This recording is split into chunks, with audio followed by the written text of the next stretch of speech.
Namaste and a very good morning. Welcome to The Explainer. You know how it is.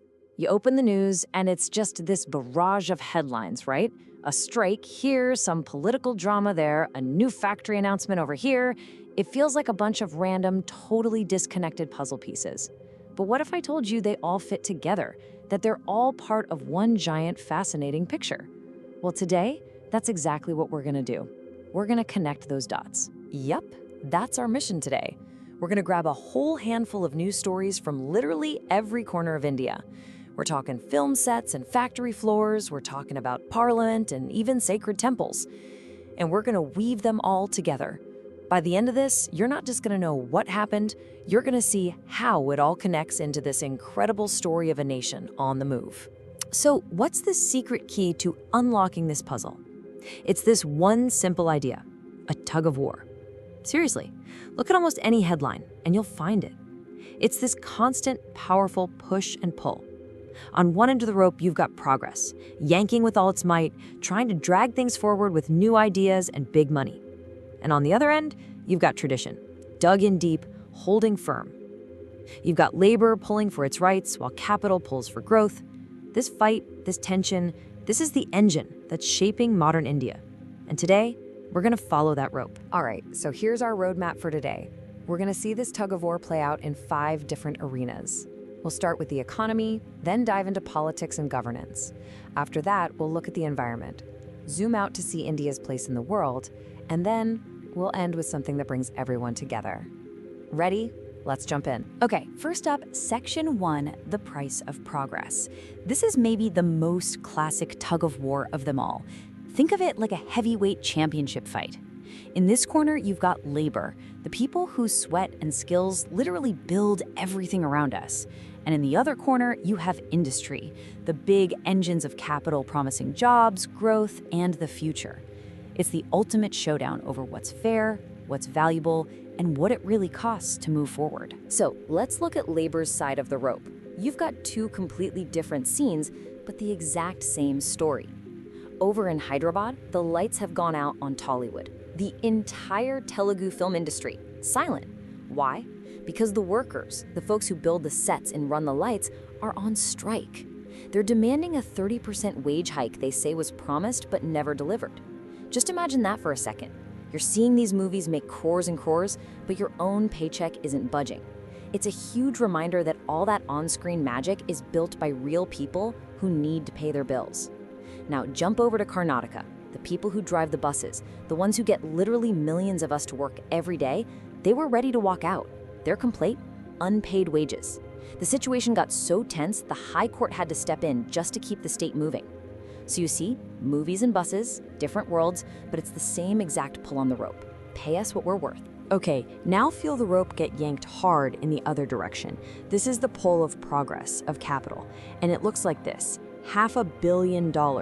That's the initial chunk of change the Vietnamese carmaker VinFast is dropping to build a massive new electric vehicle plant in Tamilnadu. We're talking about 50,000 EVs rolling off the line every year. And maybe even more important, we're talking about more than 3,000 new jobs. This is the Make in India vision in action, right? It's future-facing, it's jobs, it's investment. So here it is. This is the central tension. How do you honor the film workers' demands for a raise and the bus drivers' need for their salary, while also making sure we don't scare away this kind of game-changing investment? That's the tightrope walk, and there are no easy answers. All right, let's move into our next section, because this push and pull doesn't just stop at the factory gate. It snakes its way right up into the corridors of power. This is where the tug of war gets, well, let's just say it gets messy. It's not a simple 2-sided affair anymore. Now you've got the state governments pulling one way, the central government pulling another, you've got deep-rooted identity politics yanking the rope, and ancient heritage pulling back. It's a free-for-all. Let's look at this classic example from Delhi. It's all about regulating private school fees. The city's elected government wants to pass a lot of control fee hikes, a move that, a lot of parents would be thrilled about. Sounds straightforward, doesn't it? Well, hold on. This feels a lot like déjà vu, because they passed basically the same bill almost a decade ago, back in 2015. So what happened to it? It got sucked into what you could call a political Bermuda Triangle. See, in Delhi, you have this constant power struggle between the elected city government and the lieutenant governor, who's appointed by the central government.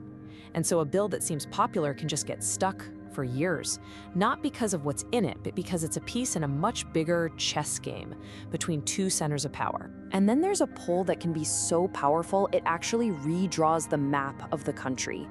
This brings us to the recent passing of a political legend, Shibo Soren. His life story is the story of this force. He was the voice for tribal communities in what was then Bihar, and he led a decades-long movement based on a simple, powerful idea, that their distinct identity, their unique culture, deserved its own state.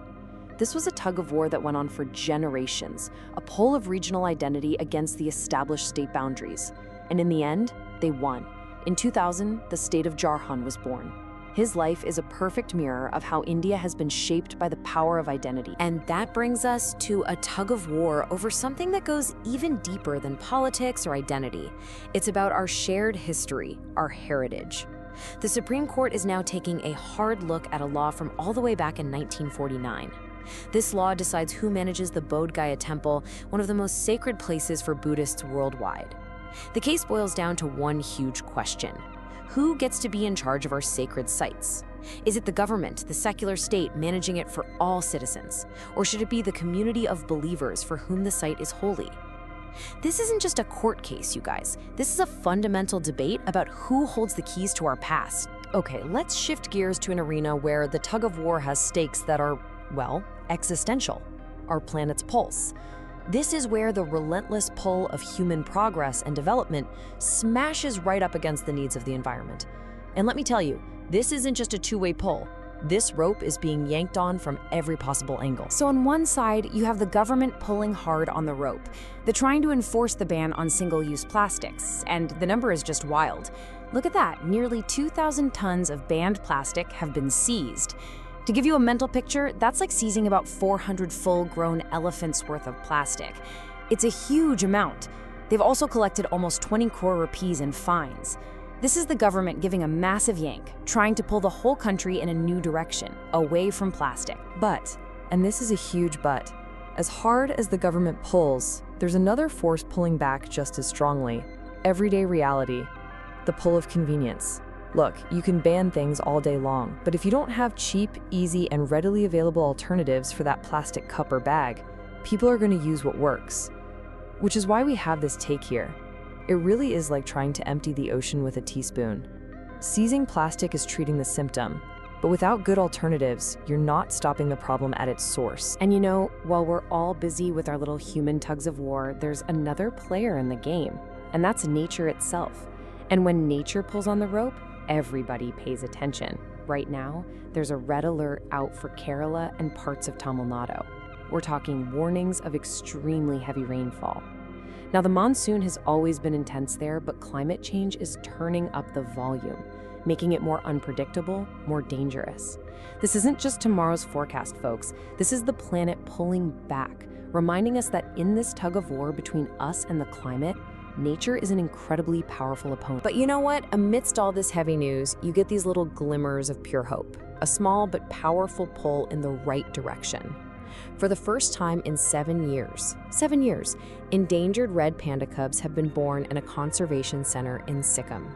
This is just fantastic news. It's a tiny victory against the enormous backdrop of environmental challenges, for sure, but it proves that the efforts of conservationists, that their quiet, persistent pull on the rope, can lead to beautiful results like this. It's a win, and we should absolutely celebrate it. And then, just as you're feeling good about those cute red pandas, bam! The old world gives a massive yank on the rope. The oil giant BP just announced its biggest oil find in a quarter of a century.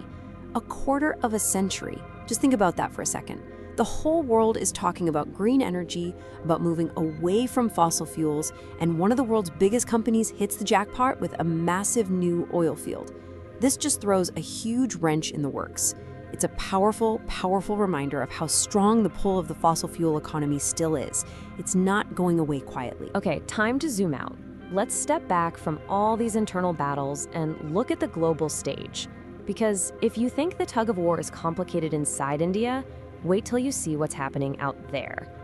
India is a major player in a massive, multi-team international tug-of-war tournament. It's constantly pulling for its own interests while being pulled on by allies, rivals, and global economic forces. It's a high-stakes balancing act. And man, is it a dizzying dance. Just look at the 4 different ropes India is juggling right now. First, there's the Act East pull. The president of the Philippines is in town strengthening ties on defense and trade. This is about pulling our neighbors closer to create a strong bloc in the Indo-Pacific. At the same time, there's a different kind of pull happening with Pakistan. After an attack, security forces are presenting hard evidence, voter slips, biometric data that they claim proves the attacker's nationality. This is a strategic pull, trying to shift the ground from claims and counterclaims to verifiable information. Then, there's a pull from a major partner, the US, that's causing some friction. They're trying out a new visa program that could make some travelers post a huge bond, up to $15,000.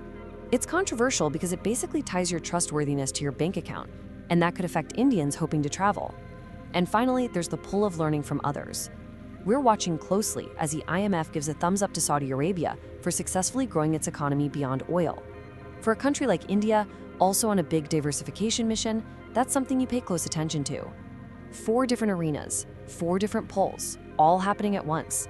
It's complex stuff. Whew, okay. After all that tension, all that pulling in a million different directions, labor, capital, politics, the environment, let's take a breath. Let's end on a moment where the tug-of-war stops. A moment where it feels like the entire country drops their end of the rope, runs over to one side, and everyone, all 1.4 billion of us, pulls together. And that moment, that feeling, came down to a single number: 6. Just 6 runs. That was the margin. The edge of your seat, heart-pounding, absolutely nail-biting margin by which India beat England at the Oval. Can you imagine? After 5 long days of grinding Test cricket, it all came down to the wire. Our bowlers pulled off a stunner to level the series. It was just pure, unadulterated, incredible sporting drama. But why are we ending an explainer on politics and economics with a cricket match? Because it's never just about the score. It's about this. It's a post-colonial high. There is something unique, something that resonates so deeply in the national psyche about beating England in England and the classic format of the game. For those few moments, for that afternoon, all those other struggles we just talked about, the strikes, the political fights, the environmental worries, they vanish. They don't matter. There's just one feeling, shared by everyone. It's a beautiful, powerful reminder that beyond all the divisions, some things really do pull us all together. So what's the big idea here? What's the one thing to take away from all of this? It's that a country, especially a country as big and complex as India, is never just one story. It's not a neat and tidy narrative. It's a loud, messy, chaotic, and totally fascinating conversation. It's an argument. It's a constant negotiation. It is a nonstop tug of war. And once you start seeing that push and pull everywhere, between the worker and the factory, between Delhi and the States, between our past and our future, that's when the daily news stops being a list of disconnected facts and starts becoming what it really is: one single, epic, living story. And really, that's what we try to do here. Give you the tools and the context so you can see that bigger picture for yourself, free from all the noise and spin. So if you enjoyed connecting the dots with us today, the absolute best thing you can do is share this explainer with someone you think would like it. And hey, to catch our deep dive every single morning, make sure you follow us on Spotify and YouTube to listen to this podcast every morning at 8 a.m. All our work is, of course, available at OneRead.News. Thank you so much for joining me. Namaskar.